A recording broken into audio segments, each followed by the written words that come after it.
talking about the setting in the book Beloved by Toni Morrison.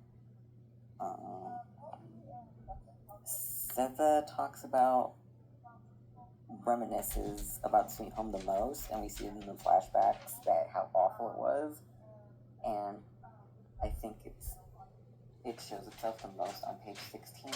It wasn't sweet, it sure wasn't home, but it was where we were all together. So I think Setha does have very few fond memories about Sweet Home, like considering the death of her husband and her rape. And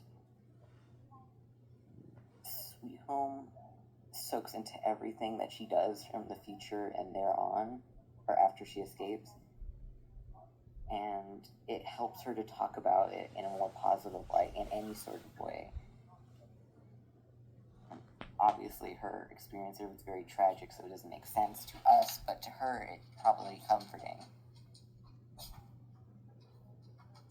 And it would kind of explain why Paul D and Setha are kind of like, quote-unquote, joyous when they talk about Sweet Home, just because of the sheer amount of trauma that happened between them, that the only way that they can cope with admitting the fact that that's in fact like something they lived through together is somehow making light of it, despite the fact that it almost seems impossible to do that with the circumstances that lay before them and what happened.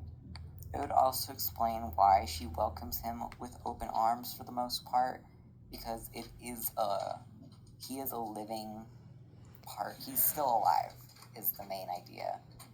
And he survived, he's come back to her, and rather than pushing him away to ignore what happened on Sweet Home, it's a lot better for the both of them to just simply treat it as a place that brought them together, and a place that they can share experience towards, like in bringing them closer together emotionally too, to like cope and whatnot.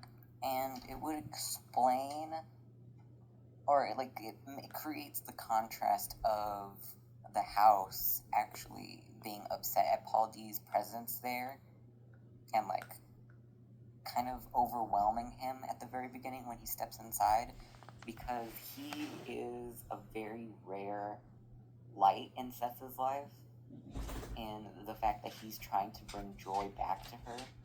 And I feel like the house and Beloved herself are kind of like emotional tar, and the fact that they're trying to keep her in the inescapable void that is Sweet Home, holding her back from experiencing anything else like grander in life now that because she's gone through Sweet Home. That, and like I just said, her living in the house is like a constant shadow over her of making sure that she's never going to be able to move on with her life without her experiences at Sweet Home affecting her everyday decisions and thought process. And then obviously it's possessed. Kind of similar to Mexican Gothic, where the house is treated like a character because it is one.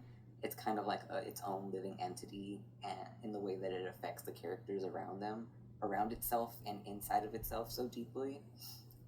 And we kind of see more of that on page 35 when Denver's like states that she's approaching the house as a person, that's something living and breathing. And what's it called? I think that affects everyone the most, is that the fact that it's possessed by Denver's older sister, Beloved. I think that adds to that, like deepens its part wise. Just because Beloved, and honestly I feel like they're two separate entities, Beloved and the house, kind of in a very slim sense. I think the house being possessed makes it even more of an important setting point, because it refuses to let the characters go.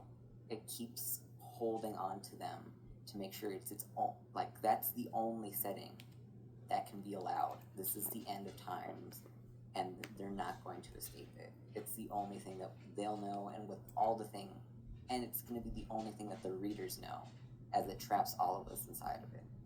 But yeah, but like the hold that the household has over the readers and the characters kind of explains how the house itself isn't just a setting, but it's the entire story, like obviously, but it makes itself that important to us.